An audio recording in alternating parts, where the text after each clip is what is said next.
Olá, amigos e amigas do xadrez, bem-vindos a mais um vídeo do nosso canal que hoje traz uma partida do ano de 2014 jogada na Noruega entre o Magnus Carlsen, que à época já era o campeão mundial número 1 do mundo, e o Fabiano Caruana, que hoje é o segundo jogador em termos de ranqueamento, atrás apenas do próprio Magnus Carlsen, e que desafiou Carlsen no final do ano passado, final de 2018, ao título mundial.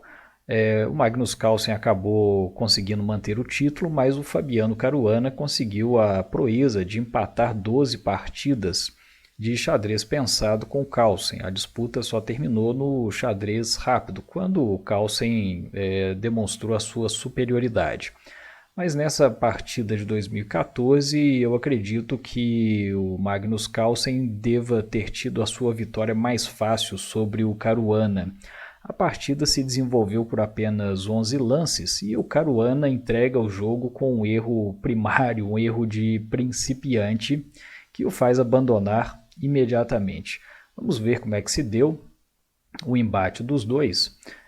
O Magnus Carlsen, conduzindo as brancas, abre com peão para D4, peão para E6 por parte das pretas, peão para E4 por parte das brancas, D5, nós temos aí a abertura francesa, cavalo para D2, a variante Tarrasch da abertura francesa, peão para C5, vai jogar o Caruana, cavalo para F3, cavalo de G para F3, peão toma peão em D4, cavalo toma peão em D4, cavalo para F6, peão toma peão em D5, dama toma o peão em D5 e cavalo para B5, ameaçando aqui na próxima jogada cavalo para C7, atacando simultaneamente o rei, a dama e a torre adversárias. Então é necessário que as pretas protejam aqui o ponto C7, evitando aqui o ataque triplo do cavalo, que inevitavelmente vai levar à perda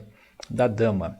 Por isso nós temos na sequência cavalo para A6, então o cavalo vem para A6, protegendo aqui esse ponto fraco em C7, o que explica esse deslocamento relativamente fraco do cavalo para A6. O cavalo fica mal posicionado aqui no canto do tabuleiro.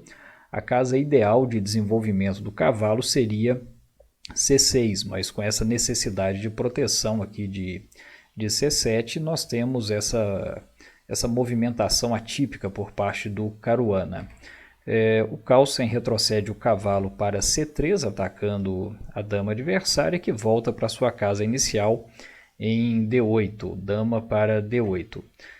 Peão para A3 por parte das brancas, evitando aqui a saída do bispo para B4, e também evitando, restringindo aqui a movimentação do cavalo, que eventualmente poderia também se deslocar para B4. Bispo para E7, e as brancas jogam na 10ª movimentação, dama para F3. E aqui o Caruana comete o erro fatal da partida, uma verdadeira capivarada que encerra imediatamente o jogo. Caruana, na 10ª jogada, faz o roque pequeno e o Magnus Carlsen faz apenas mais um lance e o Caruana abandona. Então você, inclusive você que é principiante, pause o vídeo, reflita a respeito da posição e tente descobrir qual é a próxima jogada das brancas, o que o Magnus Carlsen jogou nessa posição que encerrou imediatamente a partida. Pause o vídeo, não continue antes de ter refletido a respeito da posição. Pronto, a 11ª jogada do Magnus Carlsen foi bispo toma cavalo em A6. Por que o Caruana abandonou aqui? Porque se o bispo for recapturado com peão toma bispo em A6, além dos peões dobrados aqui na primeira coluna, na coluna A, o que já é por si só uma grande deficiência, nós temos na continuação dama toma torre em A8. O deslocamento do peão da coluna B abre aqui essa diagonal para a dama. Então, evidentemente, percebendo essa sequência, o Caruana abandona imediatamente assim que o Magnus Carlsen toma o cavalo com o bispo em A6.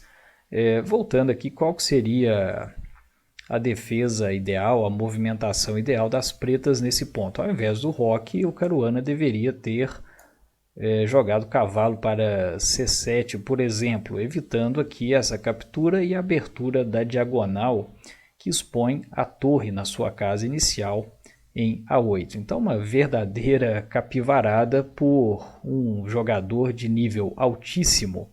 O Fabiano Caruana amargou aí uma derrota muito triste, o que serve de consolo para todos nós jogadores iniciantes, todos nós capivaras, saber que um grande mestre também é sujeito a essas capivaradas.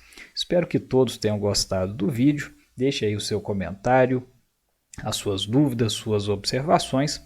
Não se esqueça de se inscrever no canal, porque sempre nós temos novos vídeos com conceitos teóricos de estratégia, de tática, partidas comentadas, e tudo isso gratuito, porque a finalidade do canal é tão somente a divulgação da arte enxadrística.